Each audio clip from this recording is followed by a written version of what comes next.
What do we have here? It's Castle Grayskull. And it's mine. Not so fast, Beastman. He-Man! You can pit He-Man against Beastman playing for the power of Castle Grayskull. You have to put the castle together. Beastman's escaping. The throne, Dad. Dad, you saved the castle. Castle Grayskull from the Masters of the Universe collection. He-Man and Beastman each sold separately from Mattel.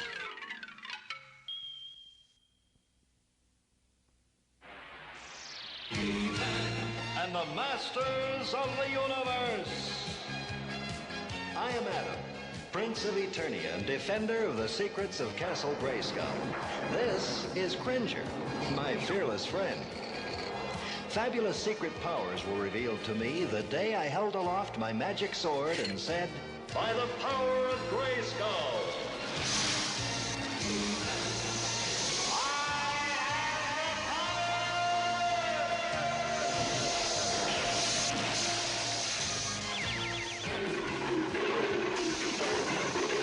Cringer became the mighty Battle Cat, and I became He-Man, the most powerful man in the universe. Only 3 others share this secret. Our friends, the Sorceress, Man-at-Arms, and Orko. Together, we defend Castle Grayskull from the evil forces of Skeletor.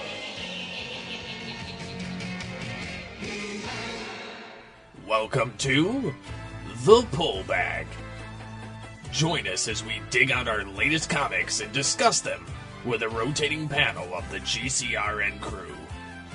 So sit back and enjoy this week's Pullback. Hello and welcome to The Pullback. This is episode 134 and we are getting back to Eternia, Masters of the Universe, He-Man, all that good stuff. I'm, of course, one of your hosts, TFG and Mike. Joining me, as usual, for the He-Man coverage is the Skeletor of Barons himself, A-Das Baron. Hello. Good evening, Michael. I swear, Mattel should hire you for all of their ads. Well, maybe I'll see if I can contact Dan. Yeah. Since we're here, and since some interesting news came out a little while ago, of course, it's probably been debunked by now, knowing my sources, but I had read on Toy Arc about a month or so ago that there was a considered merger between Hasbro and Mattel, and all I can think of is they're going to call it Hazmat. Oh, it's a good one. Yeah. So last time you were here, we did the 8-issue digital series, kind of a go back in time kind of thing, since we finished off the 2013 DC Comics ongoing with the Blood of Grayskull storyline. Thankfully, going from the 2013 ongoing to Eternity War, they completely ignore issue 19 of the ongoing, which is great, because that was just some weird stuff. So basically, if you guys have read issues 1 to 18 of the 2013 He-Man and the Masters of the Universe ongoing, this picks up pretty much at the end of issue 18 with, the oncoming war. What did you first think when they announced the new quote-unquote ongoing? Well, I was a little confused as to why they were just renaming it and renumbering it. Why not just continue it and just call this arc Eternity War? But you know how number ones quote-unquote sell. Yep. Yeah, that's what they... And the sad thing is, I thought this was going to be a continuous, ongoing thing, but then I realized, oh wait, it's DC Comics. They never stick with anything. No. And so the Eternity War only got 15 issues. And then is they redoing it again? I don't know what's coming next. I have no clue. Because I have not... at this point in time, since what we're going to be doing, folks, is we're going to go 2 issues at a time to cover the entire series over the year here, and so that way we can sprinkle it in. We don't have to do 4 issues or 5 issues or whatever else. We can just kind of sprinkle the episodes into the pullback stuff and don't have to worry about it. And we're not here half as long and whatever else and all that stuff. So I figure 2 issues at a time, comfortable 45, 50-minute worth of recording. But yeah, I don't know. I've only read up to issue 12 at this point. I have not read issue 13, 14, or 15. So I don't know. All as I know is that whenever issue 15 came out, the next month's solicitations, there was no issue 16. And I'm like, wait, what? Where is it? And a buddy of mine who reads it, Eric Shea over at Weird Science DC Comics blog, he said, yeah, they ended it. I'm like, oh, okay. No clue. But number 1, the cover. Oh boy. This is kind of epic. It is a Super Friends magnitude standoff. Yeah, pretty much. Thankfully, Hordak isn't pulling a Challenge of the Super Friends Dark Side impression and trying to get into She-Ra's pants all the time, because let's face it, let's face it, Challenge of the Super Friends Dark Side, he always wanted to get into Wonder Woman's pants. So this starts off with the Despondos Realm of Darkness and Hordak coming back to life, since he has the blood of Grayskull now. He has He-Man's blood. And this has really been an evolution for Hordak. I think you read the origin for Hordak, right? Yeah. The one where it's him versus oh god, people are going to kill me for this. Zodak? Him versus Zodak, yeah. Basically took place 1,000 years ago and all that, and now we're basically reversing everything that has happened to Hordak. We're basically bringing him back. That's kind of what this series has become overall. It's become a bring back to life series, because we'll have another bring back to life moment later. Yeah, I mean, there have been so many mini-series and ongoings and digitals and one-offs that it brings a lot of confusion as to what's canon and what's not. Yeah. So you read the ongoing, and Hordak is just this kind of literally statuesque character, and then only in this issue do we learn that it was just a casing that now that he has the blood, he can kind of shed. Yeah. He basically pulls a snake routine. We have Tila as the goddess or the sorceress or the whatever. She looks like the goddess toy action figure, so... Pretty much. We've got that, and because at the end of the Blood of Grayskull storyline in the original 2013 ongoing, Hordak took over Castle Grayskull. So there's only one other place on Eternia that the rebellion can go to, which is Snake Mountain in the Dark Hemisphere. I mean, that makes total sense. The good guys at the villain lair and the bad guys at the good guy lair. That makes complete and utter sense. But you'll notice, if we're looking at the outside shot, they definitely have the weaponry from Castle Grayskull. Oh, yeah. They got the cannons and everything. Yep, absolutely. We've got...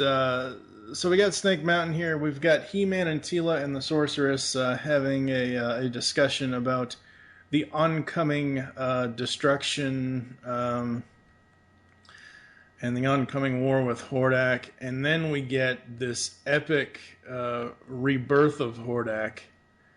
The panel where basically Tila is still narrating. She says he will get the power to re-enter Eternia and seize the secrets of Grayskull. That panel with him in the fire, oh man, that's awesome. That's awesome. Yeah, as he's being geared up by his whatever minions there, all I can think of is that opening scene from Guardians of the Galaxy where Ronan is being dressed. Yep, absolutely. Pop Mahan and Mark H. Roberts have done, I mean, the colors and just in this one panel are just amazing. And then we get this really big, nice image of all the Horde members. You got Grizzlor, Catra, Modulok, Scorpia, Montana, Leech. Who's the other guy? I forget. Not Roboto. Multibot. Multibot, yeah. And of course Hordak. And I gotta say, Pop Mahan's designs on the Evil Horde, they look great. They're on point. They look Filmation, but they look modern. Like if Filmation was still around and they were doing a modern day He-Man series, that's what these look like. They do not look like the cheesy 80s designs. That Scorpia looks a little more intimidating rather than her duh kind of. Yeah. Yep, exactly.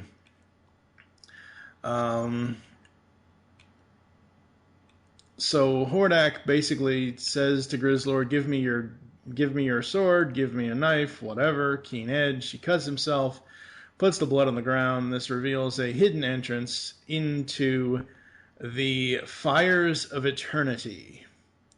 Why does this remind me of the ancient spirits of evil in Mum-Ra's pyramid? Yeah, I mean, you have the 3 totems, Uh-huh. and the pits in the center of it. Yep. Only thing it's missing is a cauldron. No, you could be hiding it. Yeah, it could be. And Hordak starts forging his own power sword. His power sword looks a hell of a lot better than the twin power sword. I've never not made this apparent. I hate the upgraded look of the power swords, of the sword of power and sword of protection. It's just way too ornate. Yeah, but this for Hordak looks amazing. Yeah, this is like a broadsword and a bludgeoning device all in one. Mm-hmm. And then we get this super awesome panel of where he says, I am the power, and Castle Grayskull has completely transformed into... The playset from Mighty Max. I was going to say a bat out of hell if only Meatloaf was singing somewhere in there, but I mean, the thing looks epic. And thus begins the search for the eyes of Grayskull.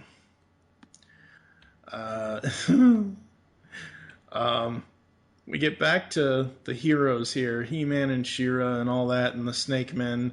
And apparently somebody has knocked down Man-at-Arms because he heard his daughter cry out and he must go to her. And basically the Snake Men are not even allowing him any entrance to Snake Mountain whatsoever. Yeah, it's basically she's their god, so... Yeah, you got Rattler, Cobra Khan, Lashor, and Squeeze. What do you think of the designs of the main Snake Men that we've kind of always known about? They don't seem to deviate from their initial concept. Rattler's more on the orange side than that kind of auburnish maroon color that he is known for. Mm-hmm. But they're completely recognizable. Bright magenta for Tongue Lashor. That's the way he always was. I know, I love it. Yeah, it's absolutely awesome. Sucker for bright colors. Yeah, and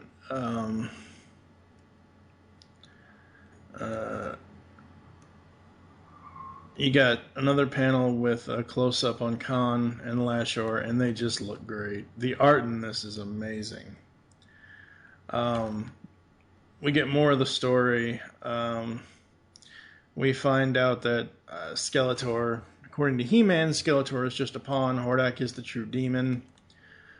He took my uncle from me. He took my sister. He took Eternia and Castle Grayskull, and now he's even taken my very blood. What do I have left? And She-Ra, says some encouraging words towards him, and we get this beautiful opening page here of how Teela is basically explaining what the eyes of Grayskull are, which tie it back into the online miniseries.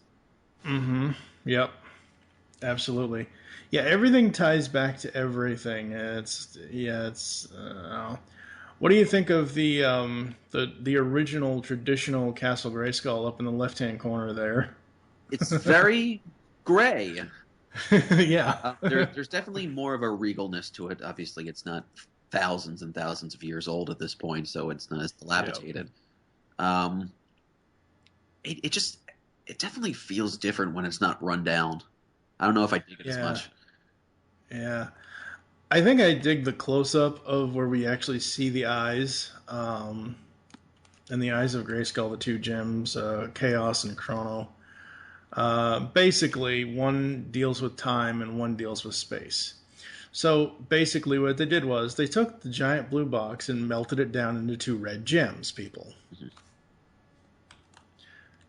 So So as I said, thus begins the age of, or not the age, the search for the eyes, and Skeletor had one, and If you want to go back to the origin of Go this, obviously you've read farther ahead than I have, and they mentioned that, was it Adi, which is Adi, yeah. Grayskull's advisor, gives him these two, and Grayskull would pull the George Washington, and it's like, you shouldn't have all this power, so so Adi has him killed.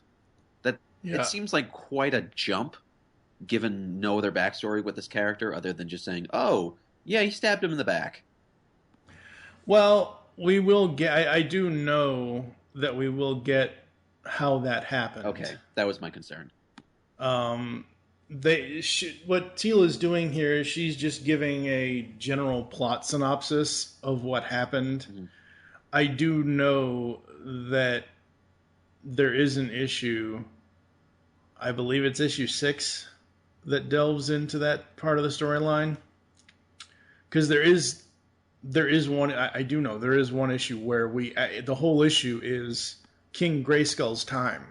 It's not like, it may open with something with Teela here or something like that, or He-Man, but the rest of the issue is the King Grayskull story. So we will get it. It's not just brief and bad writing. Yeah, no. And the other thing about the writing, since we're talking about it, it's just kind of, I don't know. I understand Mattel, they're a toy company, they must sell toys. I get that. But it's just one of those things where I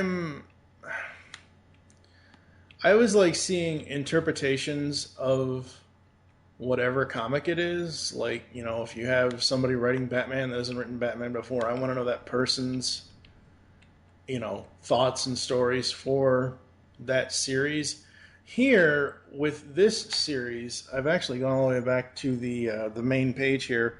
Part 1, Flesh and Blood. The creative on this, Dan Abnett, is on script. Pat Mahan is on art. Mark H. Roberts on colors. And then right at the very bottom, it's a story by Rob David. Rob David is the head writer, head creator, creative, whatever the hell, at Mattel. And I'm thinking, so did Rob David just give Dan Abnett a story and he just scripted it? They probably just gave him an overview. See, this one thing that I'm not... I mean, I love the story. I love the writing. I'm not saying... I just wish that if you're going to have somebody write your comic, have them listed as the writer, not just the person who scripted it. Because it makes it... To me, it makes it sound like, Michael Bay wrote the 4th Transformers movie and what's his name just, put the script. So, like, Michael Bay wrote all this stuff and then you had somebody just assemble it into somewhat less than coherent movie, but I don't know. I think the guy who wrote it just kind of give you key points, and then, all right, Abnett, just script and plot the whole thing out for us. Mm-hmm. Yeah, and normally I don't pay too much attention to like those kind of details when it comes to creative stuff, but when it comes to the He-Man stuff, I kind of have to, because I got to remember this isn't just DC. This is also Mattel's thing. So there is that. Let's see here. So we have the backstory, and we have, like you said, basically them saying, hey, we'll figure it out. We'll get through this, and we'll fight them. And Shira even suggests so we use the eyes against Hordak, and Teela says, "Oh no, no, not Hordak, not anyone. No good can come from that." Now, if every time there was an evil totem, they went this route, we would probably have a lot less problems. Mm-hmm.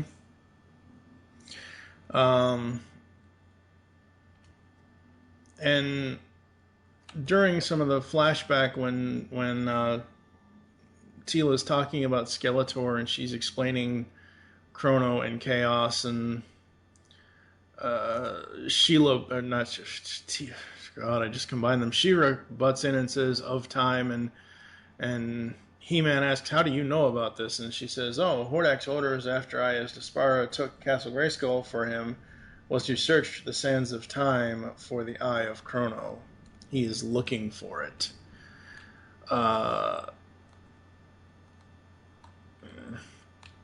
Basically, the plot of the storyline is the eyes must be destroyed because no one, basically the same thing as what King Grayskull said. No one person should have this kind of power.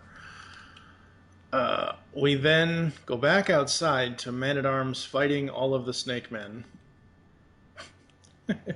Because he still wants to get into the castle to see his daughter, or Snake Mountain to see his daughter.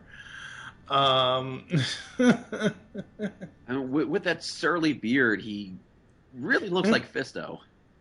Yeah, it's a combination of Fisto and Burger King. Yeah. But yeah, he really does look like his quote-unquote brother Fisto. So he finally gets in. He finally sees Teela, and he asks her, "Are you well?" And all she says to him is, "The Crystal Sea." Well, okay then. And he just lets himself out. Before he leaves, he says, "Remember to dress up warm, child. It's cold here in the dark hemisphere." Yes, Daddy. Oh, God. That seemed like a really odd character break. Yeah, it did. Very odd. So we have the three. We have Teela, He-Man, and She-Ra putting their staff and swords together. Let the war begin. Let it begin and end. And we have this slime pit of a Snake Mountain. It's almost. Love green. Yeah, I mean, it's... I can't decide if it's supposed to be an homage to the slime pit or if it's supposed to be an homage to green ooze from Turtles. I mean, the thing is just the whole mountain is green and the mouth is obviously dripping out the fire. And then we see a purple hooded figure. Well, it looks like the children have been busy while I was away. The time has come, I see, and I have one piece of the puzzle at least. And we end on Skeletor's reveal with Castle Hordak and Snake Mountain in the upper right-hand corners of the final panel. And I love this image. I'm still not too thrilled with Skeletor's design, but I'll talk about that in a minute. But just the whole background of the red and Skeletor's purple with the red of Grayskull and the green of Snake Mountain, I just love that. Yeah, it's very much like an ending shot. If I were to make a Dragon Ball reference, half the time when they end those episodes, it's always, image in the corner versus other image in the corner, character in the center. How is this going to end? To find out next week. Mm-hmm. Yeah. So, Skeletor is back. People might be asking, well, where the hell has he been? If anyone read or if anyone listened to our review in Pullbag episode 87 when we did DC Universe versus Masters of the Universe, that's where Skeletor was. He was on Earth, of all places. The proportions seem really odd in this one panel. I think it's the way he's standing. All right. I understand what you're saying, and I agree with you, but I think it's the way that he is standing. He has his left leg is kind of back, and it's almost like if you go to take 3 steps at a time in a stairwell, where you're like, say your right leg is, you reach your right leg up to the 3rd step, and you're trying to pull it. So that's the only thing I can think of. But yeah, you're right. It's a little off. But his waist seems especially tiny. Given the proportions of all the other characters. I mean, it could just been a... I think it's just the way this pose is, and we haven't seen him next to the other characters yet. So, like, when you see him, if you go back to the full-page panel of where he says, well, it looks like the children have been busy while I've been away, he's just standing there, and he looks okay, but I think it's more so just the way he's posed in this final shot than anything else. So, first issue, overall thoughts? I'd say it's off to a good start, vast improvement. I mean, I think the last series just laid the groundwork for everything, and now that we've gotten all that out of the way, we can move forward with a decent story. Mm-hmm. Oh, absolutely. Absolutely. I'm right there with you. I thought this was great. You have Hordak coming out of his shell, quite literally. You have the whole horde there. You've got He-Man and She-Ra working together. I'm still not a fan of Teela as the sorceress, as the goddess-looking character, but it's okay. At least she's not as annoying as when she's just regular old Teela. Do you think these new powers gave her that British voice too? Possibly. Who knows? Oh God, can you imagine? And I am so not a Whovian, folks, so just take this with a grain of salt. Can you imagine Teela as one of the companions? Oh God. What would you rate number 1 on a scale of 1 to 5? I'd say like a solid 4. Yeah, I'm right there with you, solid 4. Even though I had a little bit of problems with the whole script versus story thing, I can get over that because the writing is really, really good. I think it sets the entire storyline up very well. It gives us hints into what happened in the past with King Grayskull. It gives hints to the overall lineage of the entire Grayskull line. I believe... It actually might be an issue too, so I'll bring it up later. I was going to say something about Teela and He-Man and all that, but I think that comes up when Man-at-Arms and He-Man are conversing in issue 2. So we're going to take a quick break, come back with issue 2 after this. By the power of Grayskull, I command the Jawbridge. Open!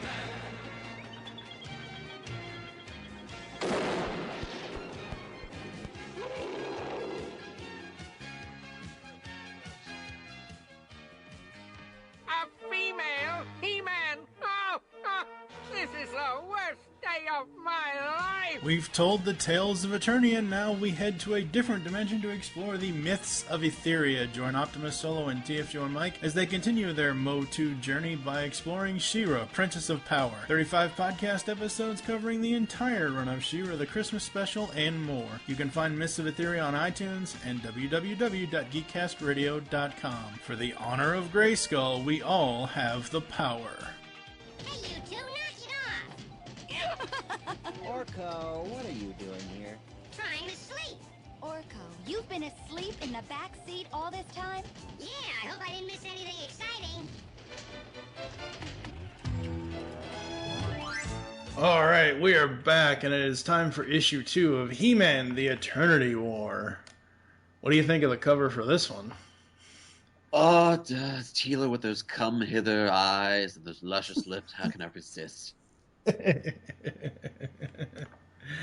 And you have He-Man riding Battle Cat with the Snake Men behind him, basically running towards the reader. And for whatever reason, they continue this trend of having Squeeze look like a dinosaur. Mm-hmm. Oh, man, you know who he reminds me of in this shot? Sludge, right before his Looney Tunes moment, right before Devastator knocked him down in the Transformers movie. So this one opens up with the Snake Men at Snake Mountain, and we open up with He-Man leading them into war, because they're going to strike right before dawn, and they're going to have the element of surprise on their side. You've got He-Man with all the Snake Men, and you've got Battle Cat with 8... Who looks like something out of Parliament Funkadelic.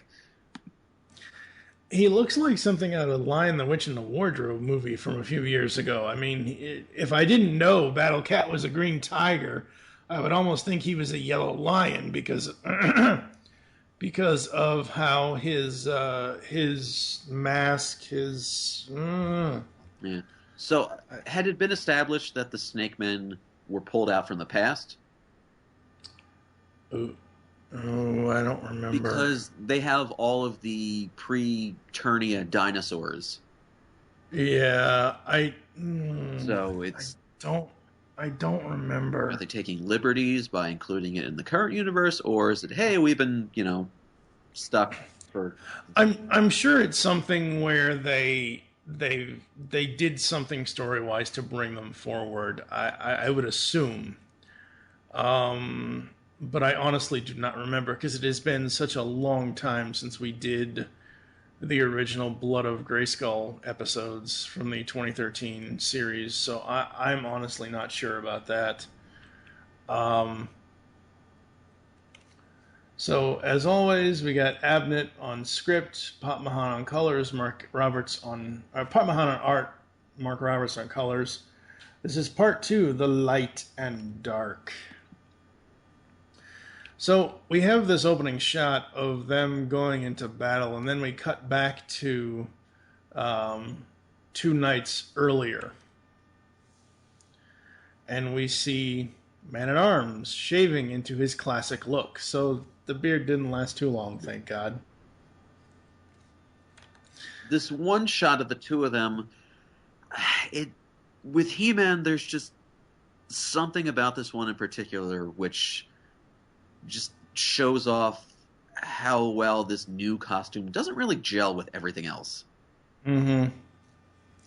Yeah, I'm not a fan of the cape and the Iron Man pants and the weird loincloth looking thing. I'm not a fan. It's not because I want the classic He-Man look or anything. I'm just not, you're right. It does not. If you look at him standing next to Duncan while Duncan is shaving in the first panel, where he says, or where He-Man says, "That will be no small undertaking, Duncan." The two of them just look so different as far as their outfits go.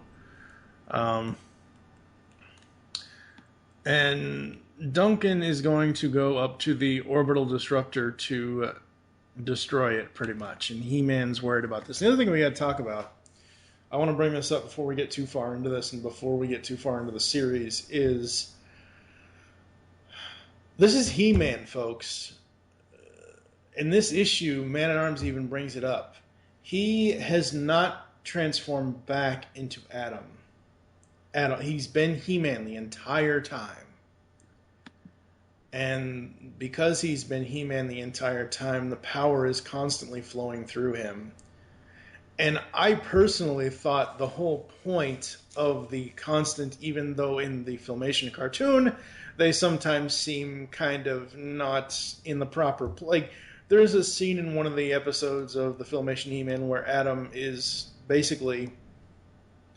He comes up from being underwater, and it looks like he's just standing in the ocean, but he's not anywhere near the shore. And he's just, it's a torso shot. He reaches behind him, he pulls the sword, and he does the transformation while he's in an ocean. It just is so unbelievable to me. But the whole point, I thought, of the whole Adam He-Man personality switch was because Adam is the ground. It's kind of like a reverse of Batman. We all know Bruce Wayne is the mask. We get it. He really is Batman. His real personality. Whereas this is... He-Man is kind of the mask for Adam. He-Man is the power, but Adam is the real grounding force for the counterpart to He-Man, and that will actually get explored later in the series. And Man-at-Arms is like, always be prepared, and then we get into Adam asking, or He-Man asking him about the Crystal Sea, and basically Teela took care of herself when she went searching for answers about her mother at the Crystal Sea. She never actually found it, but she spent 90 days all alone, essentially. She spent 3 months all alone. And she survived until he rescued her. So he just willingly let his daughter go out for 90 days, or... I guess. You'd think his reconnaissance work would have found her quicker. Yeah, pretty much. And this is the scene where he basically calls him Adam, and he says, when was the last time? How long has it been since you relinquished the power? Since you were last Adam? A while. I can't stop being He-Man now, Duncan. I can't transform back where or. I have to stay strong for my men, for Eternia. And this is where we get back to the original scene that opened it up with the battle, and they attack Mount Zor, and the Horde is basically caught off guard. Pretty much. There's a panel here where we see Montana, a Horde trooper, and Dial-a-Mug. Yeah, I'm so happy to see him. With the Horde trooper on the side, he was from the cartoon. I'm not sure if it's General Sunder or he's another name, but he's a pre-existing character. Okay. So he's from the She-Ra cartoon then? Yeah, I think he was... They didn't put Rio Blast in, so they kind of rewrote the character to that. Okay.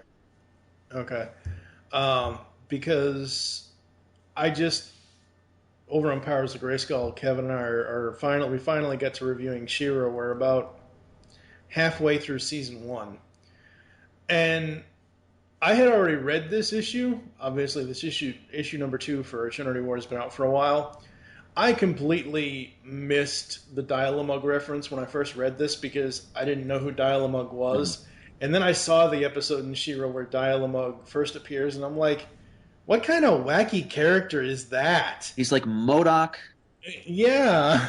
Robot Walker and Manny Faces had a baby. Yeah.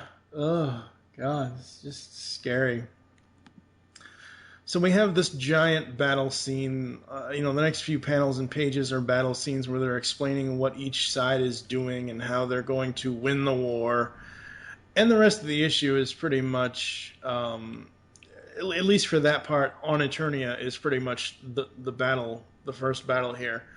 We go to Earth, not actually on Earth, but, where the Disruptor is. And earlier Man-at-Arms said always be prepared, and he is modified Roboto.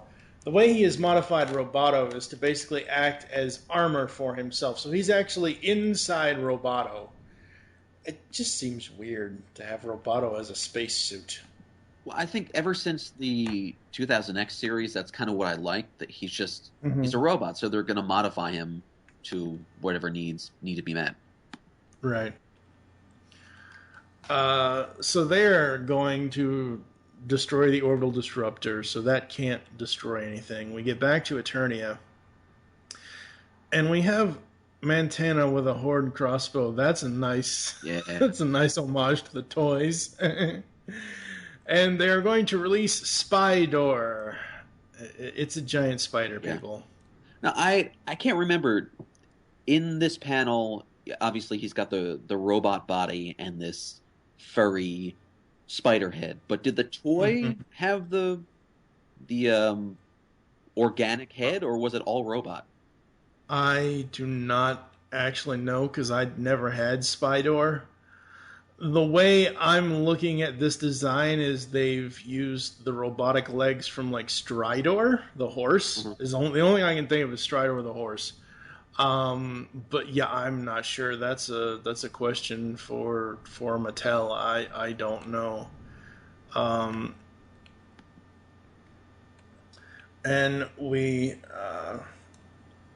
we basically have He-Man saying that he's going to rip Spydor apart, and we have Montana and Dial-a-Mug doing an exchange. We go back to Roboto and Man-at-Arms, and they're trying to get into the station, and the Horde people, what do they say it is? Horde orbital drones are detected and assaulted. So they have, basically, it's a giant fight in space. And so the battle with Roboto, Man-at-Arms, and the Horde drone things, and the battle on Eternia pretty much goes back and forth. Like Hordak and the Horde just came through this gate, and already they have things deployed in space. Mm-hmm. Hordak is a planner, so I'm not sure. The way I look at the orbital disruptor is it's like he built, the Justice League Tower, essentially. That's the way I've looked at it. What I love about the Man-at-Arms Roboto scene stuff is we have Man-at-Arms teaching him about being sorry and about, because the explosion happens and Roboto took some damage, and he says it may exceed his capacity of his self or repair systems, and Man-at-Arms just apologized to him for turning him into a war machine. So they that is a nice little moment. I do absolutely love that. And I do think it's really cool seeing Man-at-Arms inside the Roboto head. I mean, it's his entire body, but just the panel with the close-up on the faces, I just thought that was really, really nice. He-Man eventually defeats Spydor, and they all shout his name. Which all I can think of is the toy commercial. Mm-hmm. Yeah, pretty much. He-Man. Yeah. Oh no, Castle Grayskull's under it. All I can think of is that dad in the kid in the Castle Grayskull ad. Oh my god. So the disruptor goes boom, and we end on a very mangled Roboto, and we're not sure if he or Man-at-Arms is going to survive, and we get a to be continued. Well, that was a cliffhanger and a half. We'll see what happens next time. Yes. So, the second issue, there's a lot of stuff going on with the story. The art is simply amazing. What I love about the art from Pop Mahan and the colors from Mark Roberts is it's not differentiating styles between the two between Man-at-Arms and Roboto and the battle on it. It's the same art style, but because it's in different locations, it gives Pop Mahan and Mark Roberts areas to change the color palette and whatever else. Because if you look on the battle on Eternia, it's mostly fiery red, oranges, greens, that kind of thing, and obviously in space near Earth, it's blues and what. I just absolutely love that. What did you think of the art overall? I'm digging the colors a lot. I don't remember, were the previous series, did they use the same colors? I have to look. This is definitely grabbing my eye more. Mm-hmm. What about the writing? How did you feel the issue was written on this one? Continues. I don't know how much longer this war is going to last. I mean, if it just continues and continues and continues, it might go a little stale for me. I think the war continues, but the story progresses there's multiple battles. Okay. So it's not exactly just this one battle. It's a continuous kind of thing. I dug the writing in this. I like the kind of origin kind of thing. They kind of get Tila's origin out of the way fairly quickly, which is interesting as far as her her 90-day exhalation kind of thing. I thought that was pretty cool. How they worked around that.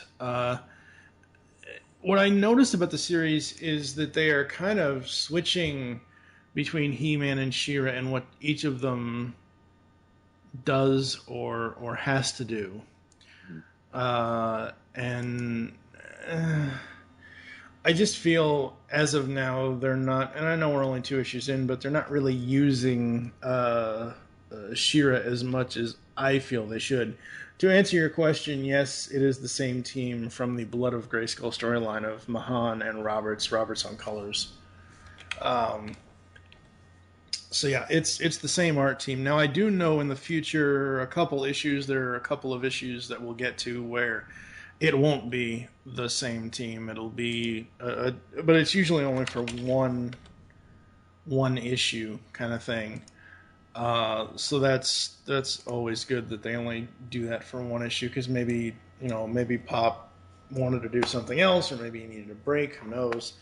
I'm loving this. I'm loving the story. I think it's paced very well.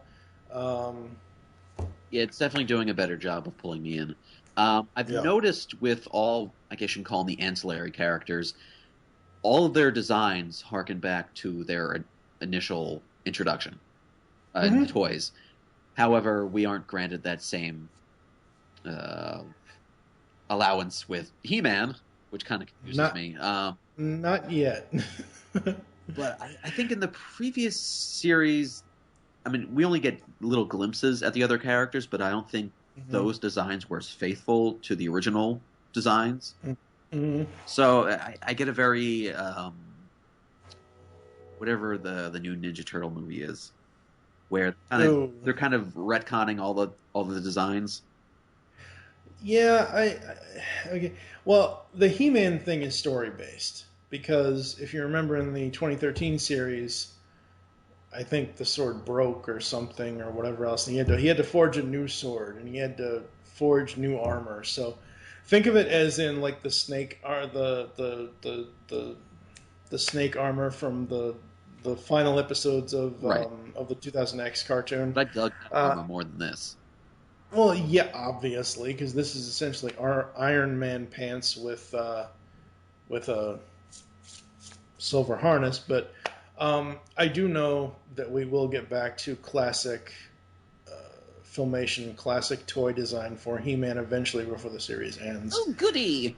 I don't know if it sticks or not, but I do know there's at least one issue where I saw it. Yeah, I'm not sure. I think it's more so whatever Mattel tells them to draw, maybe. I really don't want to make that statement and be wrong about it, but it's possible.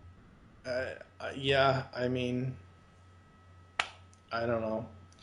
I do know that story-wise, with Skeletor and Hordak specifically, we've had an evolution in the writing. As we already talked about Hordak and his quote-unquote shell, I do know, without spoiling it for you, that we will get... If you remember in the origin of Skeletor, we had him as Keldor and how he eventually became Skeletor. Then we had his traditional Skeletor look for a long time, and then we had DC Universe where his jaw fell off, or He-Man punched him in the jaw, or something or other. And right now we're at the point where he has no jaw. Well, there's a few plot points coming up later in this series that actually give him a chance to become quote-unquote whole again. So we'll have to see how you react to that, because I know you haven't read most of this series. I have. Like I said, I've read the first 12 issues of it. So, and it's probably just you were too busy or didn't have the time, and it's kind of nice actually. Getting your first reactions, whereas I'm just reminding myself of what the hell happened with this series. So, all right, folks, that's going to do it for this episode of the Pull Bag. You have anything you want to promote? Where can people find you online? Any of that good stuff? Well, if we're going to promote myself, if you have any listeners in the Philadelphia area, this Saturday, the 19th of March, is the Philly Comic and Cosplay Day, and I am listed as a featured guest. I will be there as the Joker. My whole booth is going to be full of props. When I get in character, I like to get in character. I'll just put it that way. And I think in April, I have a very 5-minute stage presentation as the Joker for the 5-Minute Follies stage act. You can find more about that on my website, www.adosbaron.com. You can find me on Facebook, adosbaron, and I've just been introduced to Instagram. Why did I not do this sooner?